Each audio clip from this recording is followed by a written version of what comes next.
کبھی 10 منٹ عادت ہو جائے نا دعا مانگنے کی علیحدہ سے رات کو، حضور نے فرمایا جو فرض نماز کے بعد دعا مانگے اللہ اس کی قبول کر لیتا ہے۔ نبی پاک صلی اللہ تعالیٰ علیہ وسلم نے فرمایا اللہ مسافر کی دعا قبول فرماتا ہے۔ حضور نے فرمایا اللہ مظلوم کی دعا قبول فرماتا ہے۔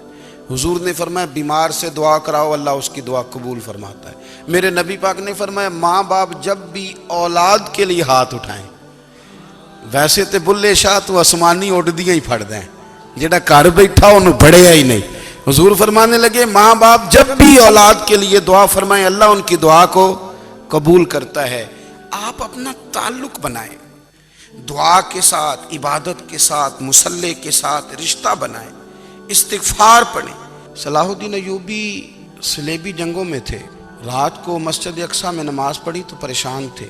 ایک بزرگ سے ملاقات ہوئی تو وہ کہنے لگے کہ آپ بڑے پریشان ہیں۔ کہنے لگے حضور پریشان اس لیے ہوں کہ پہلے ہی مسلمان کمزور ہے، اب میں نے سنا ہے دشمن کا ایک بحری بیڑا وہ جنگی سامان سے بھرا ہوا آ رہا ہے، تو اب ان کے پاس اور تلواریں اور نیزے آ جائیں گے، مسلمانوں کے پاس پہلے ہی وسائل کی کمی ہے، پریشان ہوں کس طرح کر کے مقابلہ کریں گے۔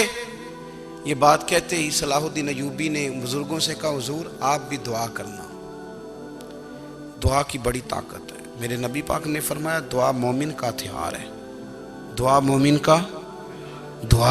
کا۔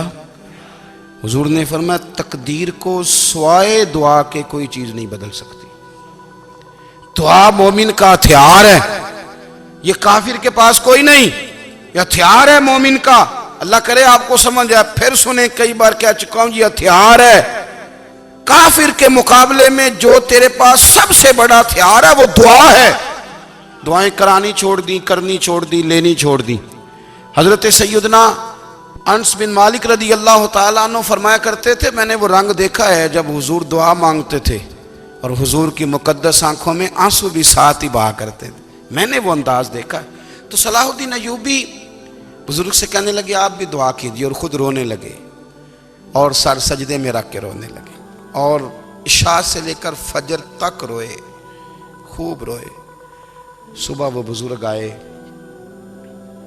تو صلاح الدین ایوبی کا خوبصورت اور ہنستا ہوا چہرہ دیکھا، کہنے لگے آپ بڑے خوش ہیں، رات تو میں نے بڑے روتے ہوئے دیکھا تھا۔ تو کہنے لگے حضور وہ جو بحری بیڑا آ رہا تھا نا وہ پانی میں ڈوب گیا ہے، اب وہ نہیں آ رہا، ابھی خبر آئی ہے تو میں بڑا خوش ہوں۔ بزرگ کہنے لگے اٹھ سینے سے لگ اور سن ایک بات، وہ بحری بیڑا پانی میں نہیں ڈوبا، وہ تیرے آنسوؤں میں ڈوب گیا ہے۔ وہ جو تو رات رویا ہے نا رب کریم کی بارگاہ میں تو وہ ڈوب گیا ہے۔ بھائی اپنا مصلی کا، عبادت کا، وظائف کا، اللہ کا سلسلہ اس کو مضبوط کرے، اپنی دعاؤں کے تعلق کو مضبوط کرے۔ دعائیں بڑے انقلاب برپا کر دیتی ہیں۔ ہم تھوڑے نا جب سے خشک ہوئے ہیں نا، خشک، اور میری تو جماعت ہی صوفیاء کی جماعت تھی، ہم تو داتا علی اجمیری کی جماعت سے، ہم تو خواجہ اجمیری کی جماعت سے، ہم تو شیخ احمد فاروق سرہندی کی جماعت سے، ہم تو صوفیاء کی جماعت۔ ہماری جماعت نے بھی وہ تعلق جو ہمارے بزرگوں نے بنایا تھا۔ بزرگ اللہ کے قریب کیسے جاتا ہے؟ ہمارے یہاں نا بہت سارے لوگ کہتے ہیں جی نظر ہو گئی تو کام ہو گیا۔ بھائی جو بخاری مسلم میں طریقہ ہے نا اللہ کا قرب پانے کا وہ تو نفل ہے۔ نبی کریم علیہ السلام نے فرمایا بندہ نفلوں کے ذریعے رب کے قریب جاتا ہے، اور اتنا قریب جاتا ہے کہ پھر اللہ اس کی زبان بن جاتا ہے، اللہ اس کی آنکھیں بن جاتا ہے، کان بن جاتا ہے، ہاتھ اور پیر بن جاتا ہے۔ تو یہ تو عبادت ہے، یہ تو اللہ کی بارگاہ کی حاضری ہے جو آپ کو اللہ کے قریب کرے گی۔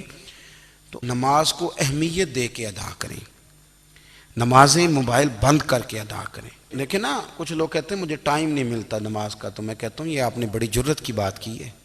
مجھے کو میرا پیر بھائی کہہ دینا میرے پاس ٹائم نہیں آپ کو ملنے کا، تو میں کہتا ہوں آج کے بعد آنا ہی نہ۔ تو کیا سمجھتا ہے تو بہت بڑا آدمی ہے، تیرے پاس ٹائم نہیں ہے اور ہمیں ملنے کا ٹائم، موج کر۔ تو آپ نے اللہ رسول کو کہہ دیا ٹائم نہیں، اور عجیب فلسفہ ہے نا۔ کہا جائے نماز پڑھنے آؤ تو کہتے ہیں کپڑے ٹھیک نہیں، اور کہا جائے کہ آؤ ذرا دعوت پہ چلیں تو کہتے ہیں 1 منٹ ٹھہر میں کپڑے بدل کے آیا۔ نماز کے لیے کہا تو کہتے ہیں ٹھیک نہیں، دعوت کے لیے کہا تو کہتے ہیں میں ذرا تیاری کر لوں، یوں جانا مناسب نہیں۔ یہ معاملہ ٹھیک نہیں۔ رب تو فرماتا ہے کہ جب تو مسجد میں آ تو زینت اختیار کر کے آ، خوب ذوق سے دعا مانگیں، خوب شوق سے نماز پڑھیں، خوب استغفار کا مزاج بنائیں۔ آپ لوگوں کے بیچ رہ کے سکھ حاصل کرنا چاہتے ہیں، لیکن آپ کو پتہ ہے کئی مہینے غار حرا میں رہنا بھی مدینے والے محبوب کا طریقہ ہے۔ ہر سال اعتکاف بیٹھنا الگ سے، یہ بھی حضور کا طریقہ ہے۔ مسجد نبوی کے اندر دروازہ کھلتا تھا نبی کریم کا، پر گھر کے اندر نفل پڑھے نبی پاک نے، اور حضور فرماتے ہیں کچھ نفل نماز گھر میں بھی پڑھا کرو، گھر کو قبرستان نہ بناؤ، ہمارا گھر اللہ کے ذکر سے آباد ہوگا۔